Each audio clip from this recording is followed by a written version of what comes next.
el armado de un respirador común que nos podemos encontrar en cualquier sala de emergencia o de terapia intensiva. Básicamente consta de dos mangueras, una bien visible, la amarilla, que corresponde al aire comprimido, que se conecta en la pared, y la otra que puede ser verde o blanca, de oxígeno. Ambas con su manómetro de presión, no se debe colocar con flumíter, sino todos con manómetro de presión, y se colocan en 4 kilos para que luego el respirador pueda funcionar correctamente. Volvemos a recalcar, no colocar el oxígeno, obviamente que acá no se puede, pero podemos llegar a tener otro flumíter con salida de oxígeno y no se debe colocar en esas salidas. O sea, si desconectamos de acá, esta manguera entraría, pero no es lo correcto, siempre con manómetro de presión. Con 4 kilos, lo otro que tenemos que conectar es el respirador a la corriente eléctrica. Y ahí estaríamos en condiciones de empezar a armar lo que corresponde a la acumuladora. El respirador cuenta con una salida inspiratoria y una entrada expiratoria.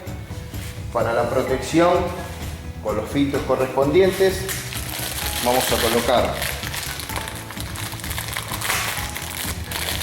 un filtro del tipo bacteriano viral, que están rotulados a los costados, en la rama de entrada al respirador, con el objetivo de proteger al respirador y que el aire que salga del mismo sea siempre limpio. Entonces vamos a evitar el contagio entre pacientes.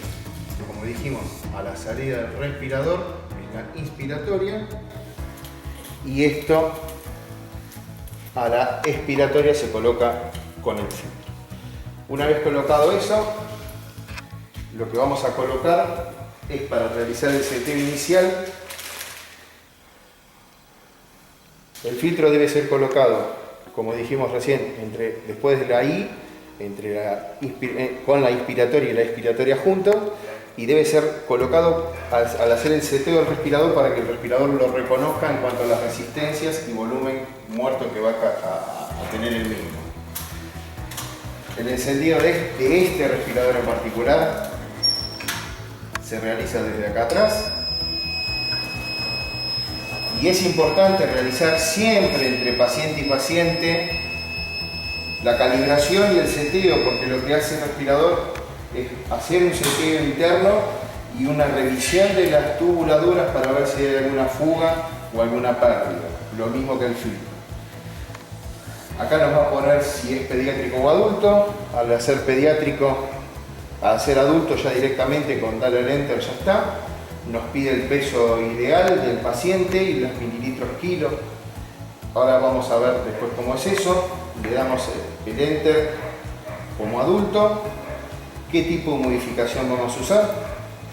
Esta es la pasiva, así que vamos a ponerlo en pasivo siempre por el tipo de modificador que tenemos en el hospital. Le damos el enter, nos dice que tapemos con un tapón, que bien puede ser el que viene con la tubuladura nueva, o si no con un guante, y una vez tapado hace el proceso de calibración. Lo que hay que tener en cuenta, si en algún momento falla esta calibración, no darle enter para seguir, sino volver para atrás y encontrar en dónde está la falla, porque si no, todo lo que vamos a ver del respirador no lo vamos a poder verificar si es cierto.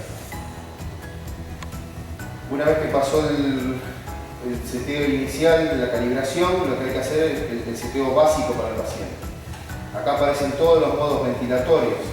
El modo ventilatorio ideal, o el más sencillo para usar en estos casos, es el del volumen controlado o asisto controlado, en el cual la línea de abajo nos va a decir cuáles son los parámetros que hay que setear antes de empezar. Para hacer el cálculo del peso, como dijimos en los pacientes con COVID, se debe realizar, como todos los pacientes, sacando la talla y el peso ideal. Para eso hay una fórmula, pero lo corriente, y vamos a tener una formulita siempre pegada cerca de los respiradores, es hacerlo entre 6, 7 u 8 mililitros kilo. Por ejemplo, para una persona de 1,75 m o 74 da 70 kilos y a 7 mililitros kilos serían no más de 490 mililitros. Entonces con eso vamos a ir jugando. Recuerden que es con peso ideal y no el peso de la persona.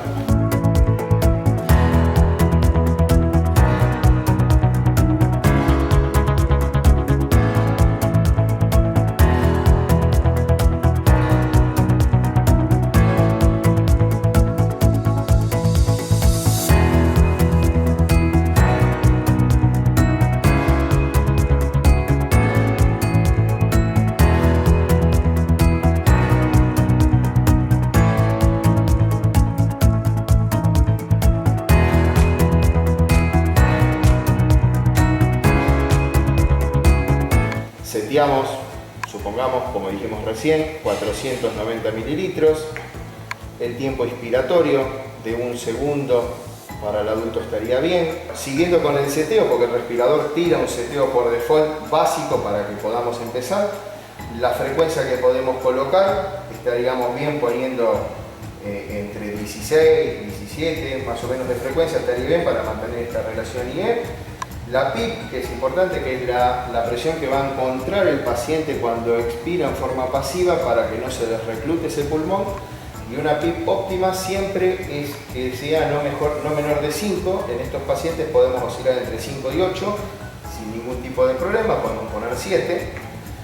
La sensibilidad es otro parámetro importante, que es cuando el respirador va a reconocer el esfuerzo de ese paciente para ventilar.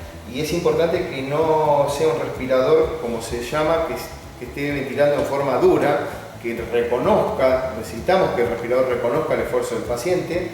De no ser necesario, tendríamos que sedarlo correctamente, pero con una sensibilidad de 2 litros minuto estaríamos bien para que no sea un respirador duro y que el paciente realice esfuerzos innecesarios.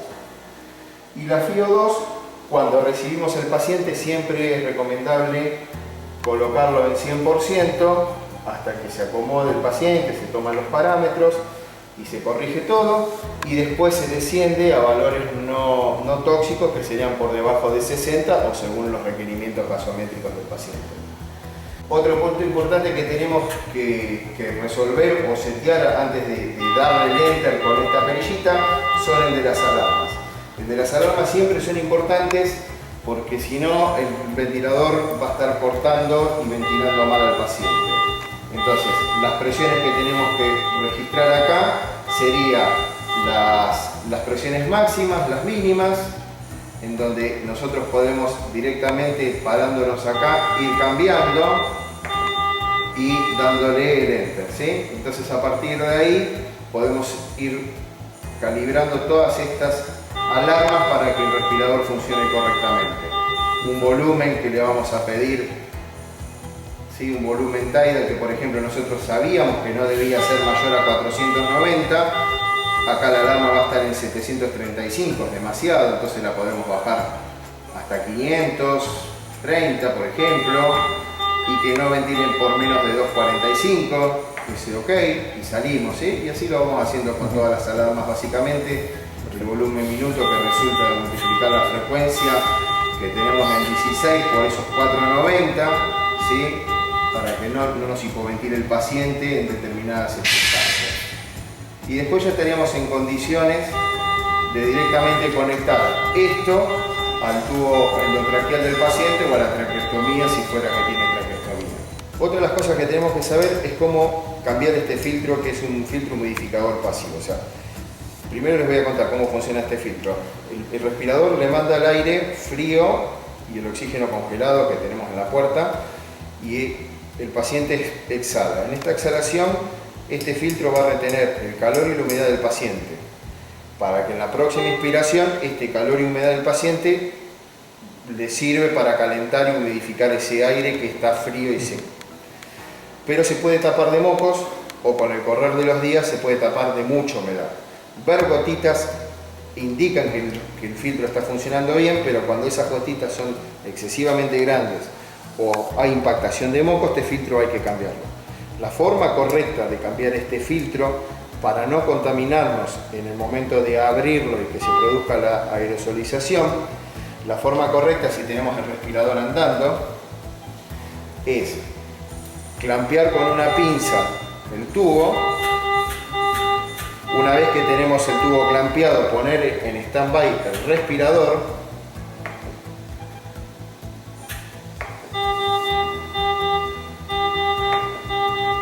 Y una vez que está en stand-by el respirador, abrirlo, poner el filtro nuevo, el viejo tirarlo al tacho rojo después, abrir acá y darle el stand-by de nuevo y darle el arranque de nuevo al respirador.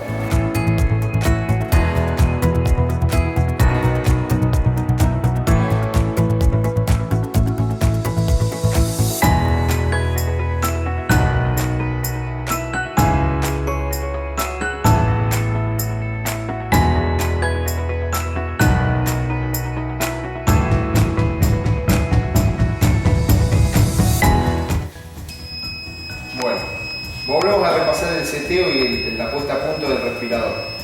Luego de prenderlo desde atrás, colocado filtro que se cambia según necesidad y este se va a cambiar cuando el paciente se vaya, porque no es necesario cambiarlo. Una vez que nos presenta si es adulto pediátrico, vamos por el adulto. ¿Qué tipo de humidificación? Sabemos que es pasiva. Y nos pide que tapemos, que puede ser o bien con un guante o con el taponcito que viene de fábrica, y le damos. Una vez que estamos acá, nos presenta todos los modos operativos que tiene. El más fácil para poder manejar a estos pacientes que vamos a ver es volumen controlado, y todo lo que tenemos que setear es lo que nos presenta en la barra inferior. Lo de la barra superior es lo que el respirador capta del paciente. Recuerden que, como dijimos, el volumen corriente no va a ser el volumen por el peso que tiene el paciente, sino está hecho en base a una tabla por peso ideal. Entonces, sabiendo de que el volumen excesivo en un paciente generado por el respirador causa daño, cuanto menos pongamos mejor es. Podemos hacer un cálculo estimativo de que 400 para un adulto varón está bien y un poco menos para la mujer se podría poner. El tiempo inspiratorio podemos dejar entre 90 y 1, pero con 1 estamos bien, sería un segundo. Damos Enter. La relación IE viene dado del tiempo y la frecuencia, que le podemos poner 16 o 17 de frecuencia. Una PIP que no tiene que ser inferior a 5 y entre 5 y 8 estaría bien, podemos poner 7. La sensibilidad, que es cuando el respirador va a reconocer el esfuerzo del paciente. No hay que poner un respirador duro, que sería si nos vamos para acá, sino más bien cercano al 0, que es un respirador blando que reconozca el esfuerzo. Y una FiO2 para recibir al paciente luego de la intubación en 100% de oxígeno. Una vez que se nivela y se acomoda el paciente, esto hay que bajarlo y dejarlo en 60% en niveles no tóxicos para ese paciente. Y después, nunca nos tenemos que olvidar del seteo de las alarmas, porque es lo que nos va a hacer que este ventilador va a estar dando bien y no que nos va a estar cortando o por las presiones, ¿sí? Por las presiones de trabajo, o que nos va a estar cortando por el volumen. ¿Sí? Entonces, si queríamos 400 de volumen, acá recién va a sonar cuando pasa a los 600, es demasiado, podemos ponerlo en 500. Son parámetros de seguridad siempre esto, ¿sí? Las presiones, sabemos que siempre presiones por arriba de 30 no son buenas, entonces esta presión la podemos poner en 40 o 38, 37, pero siempre nunca tratar de subir las alarmas para que el respirador no suene, sino más bien controlarlas para que sean parámetros de seguridad.